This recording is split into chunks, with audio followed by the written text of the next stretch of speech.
उत्तराखंड का देवगढ़ गांव। मॉनसून की भारी बारिश हो रही थी। गांव के आखिरी छोर पर जंगल के पास बनी एक पुरानी कुटिया में घना अंधेरा था। अंदर एक लाश पड़ी थी जिसके चारों ओर मोमबत्तियां तो थीं पर एक भी जल नहीं रही थी। उसी लाश के पास भैरव बाबा नाम के एक तांत्रिक आंखें बंद किए बैठे थे। अचानक उनकी भारी आवाज ने उस खामोशी को चीर दिया। जागो रोहन, तुम्हें जागना होगा। मैं जानता हूं तुम्हारी आत्मा यहीं कहीं है, इस बंधन से मुक्त नहीं हुई है। लौट आओ, अपने शरीर में लौट आओ। प्रकृति के नियम तुम्हारी प्रतीक्षा नहीं करेंगे। मैं तुम्हें आदेश देता हूं, वापस आओ, वापस आओ। लौट आओ अपने इस खाली पड़े घर में, लौट आओ। भैरव बाबा किसी अनजाने मंत्र का जाप करते रहे। उनकी आवाज में एक ऐसी शक्ति थी जो उस कमरे की हवा को भी भारी बना रही थी। और उसी पल उस लाश के आसपास रखी सारी मोमबत्तियां एक साथ भभक कर जल उठीं। उनकी पीली रोशनी में कमरे की दीवारें कांपती हुई सी लगीं और फिर उस कमरे में अजीब और गरीब आवाजें गूंजने लगीं। पहले किसी बच्चे के खिलखिलाने की आवाज, फिर किसी बूढ़ी औरत के रोने की सिसकियां, फिर कई मर्दों के एक साथ ठहाके लगाने की गूंज। ये आवाजें एक दूसरे में उलझ रही थीं, एक भयानक संगीत बना रही थीं। और तभी उस लाश में एक हल्की सी हरकत हुई। उसकी उंगलियां कांपीं। फिर धीरे धीरे, बहुत धीरे धीरे उस लाश ने अपनी आंखें खोलीं और वो उठकर बैठ गया। उसकी आंखों में गहरी हैरानी और डर था। मैं यहाँ कैसे? क्या हुआ था मुझे? कुछ भी याद नहीं आ रहा। और तुम कौन हो? ये सब क्या हो रहा है मेरे साथ? मुझे कुछ समझ नहीं आ रहा। भैरव बाबा ने एक गहरी सांस ली, जैसे किसी बहुत बड़े काम को अंजाम देकर थके हों। उन्होंने अपनी शांत आंखों से रोहन को देखा। तुम्हें कुछ भी समझने की जरूरत नहीं है बालक। तुम्हारे पिता ने मुझे तुम्हारी मदद के लिए बुलाया था। मेरा काम समाप्त हुआ, अब मैं चलता हूँ। इतना कहकर भैरव बाबा अपनी जगह से उठे और कुटिया के दरवाजे की ओर बढ़ गए। दरवाजे के बाहर एक बूढ़ा आदमी, रोहन का पिता हरीश, कांपते हुए खड़ा था। उसकी आंखों में उम्मीद और डर एक साथ तैर रहे थे। बाबा, क्या हुआ? क्या मेरा बेटा, क्या वो ठीक है? हाँ हरीश, उसमें प्राण लौट आए हैं। अब वो ठीक है।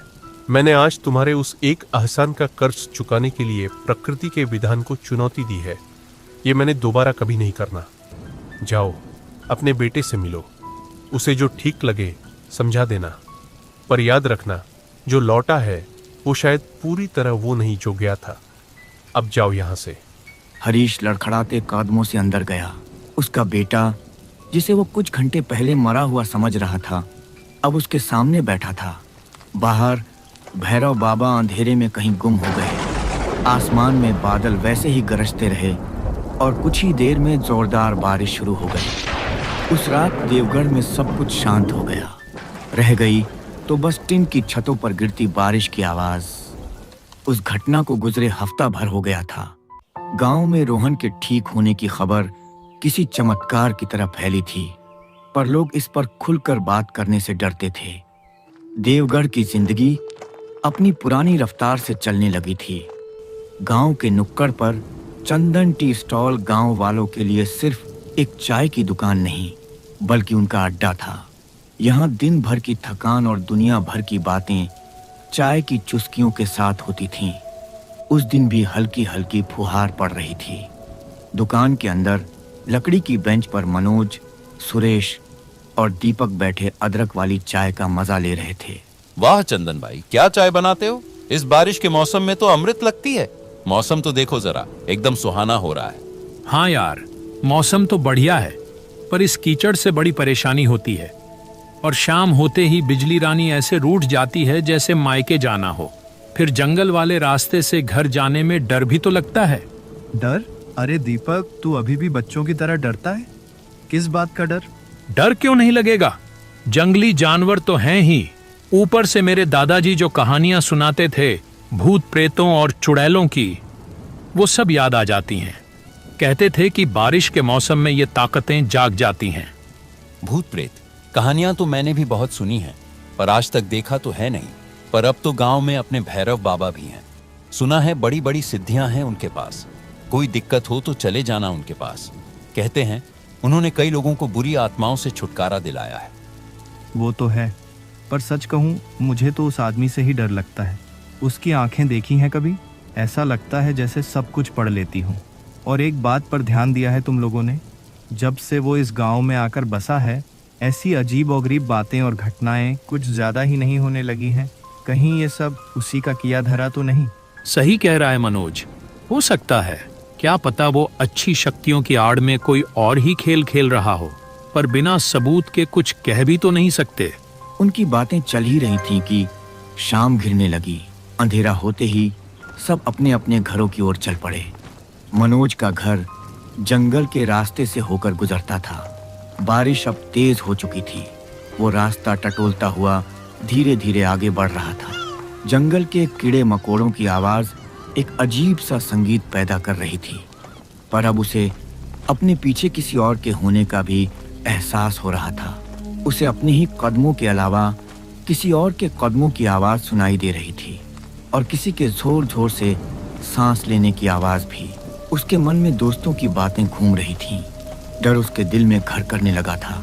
वो बिना पीछे मुड़े अपनी चाल तेज कर दी। अचानक एक भारी खुरदरी आवाज ने उसका नाम पुकारा। मनोज के कदम वहीं जम गए। उसका दिल जोरों से धड़कने लगा। उसने हिम्मत करके आवाज को अनसुना किया और आगे बढ़ने लगा। इस बार मनोज को लगा जैसे कोई उसके बिल्कुल पीछे खड़ा है। उसे अपनी गर्दन पर किसी की ठंडी सांसें महसूस हुईं। वो और खुद को रोक नहीं सका। डर और हिम्मत के बीच झूलते हुए उसने तेजी से पीछे मुड़कर देखा। पीछे कोई नहीं था, बस हवा में एक काली परछाई लहरा रही थी।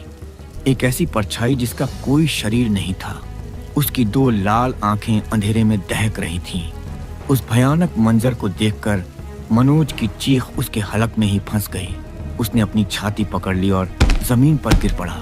शायद उसके दिल ने जवाब दे दिया था। तेज बारिश में उसकी लाश वहीं पड़ी रही।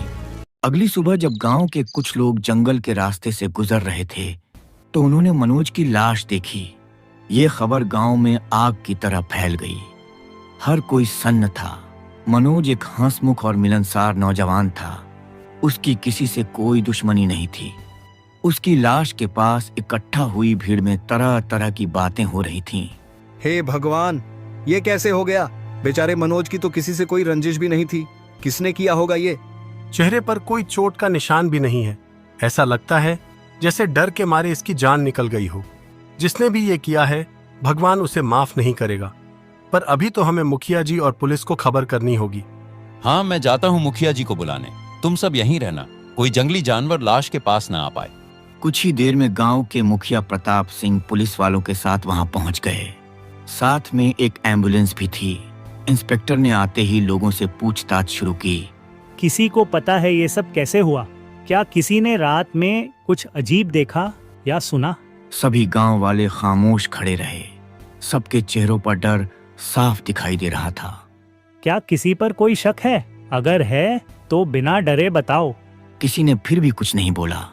लोगों के मन में भैरव बाबा का नाम था, पर किसी की हिम्मत नहीं हुई कि पुलिस के सामने ये बात कह सके। ठीक है, पुलिस अपनी छानबीन करेगी, लेकिन जब तक कातिल पकड़ा नहीं जाता, तुम में से कोई भी गांव छोड़कर नहीं जाएगा। और अगर किसी को कोई भी जानकारी मिले तो फौरन हमें इत्तला करना। अपना अपना ध्यान रखो। इतना कहकर पुलिस मनोज की लाश को एम्बुलेंस में लेकर चली गई। पर यह तो बस शुरुआत थी। आने वाले कुछ ही दिनों में गांव में ठीक वैसी ही 3 और मौतें हो गईं। तीनों की लाशें गांव के अलग अलग सुनसान रास्तों पर मिलीं और तीनों के चेहरों पर वही भयानक डर जमा हुआ था। पूरे गांव में दहशत का माहौल फैल गया था। लोग सूरज ढलते ही अपने दरवाजे बंद कर लेते थे। गलियां सुनसान हो जाती थीं। फिर भी चंदन की चाय की दुकान पर कुछ लोग अभी भी जमा थे। डर अपनी जगह था, पर चाय की तलब उससे भी बड़ी थी। माहौल बहुत खराब हो गया है गांव का। हर कोई डरा डरा सा रहता है और ये पुलिस भी कुछ नहीं कर पा रही है। खाक करेगी पुलिस।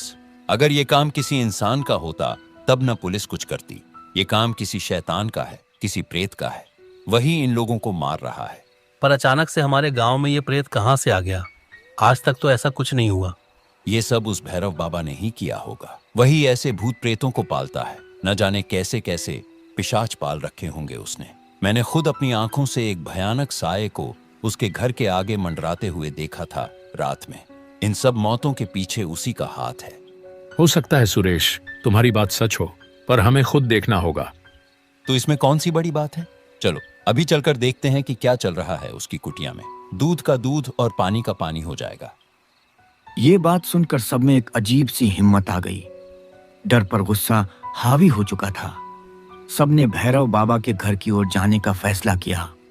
वो दबे पांव अंधेरे में एक दूसरे का सहारा लेते हुए उसकी कुटिया की ओर चल पड़े। थोड़ी ही देर में वो सब भैरव बाबा की कुटिया के पास पहुंच गए। गांव के सन्नाटे में वो छोटी सी कुटिया किसी रहस्यमयी पहेली की तरह खड़ी थी।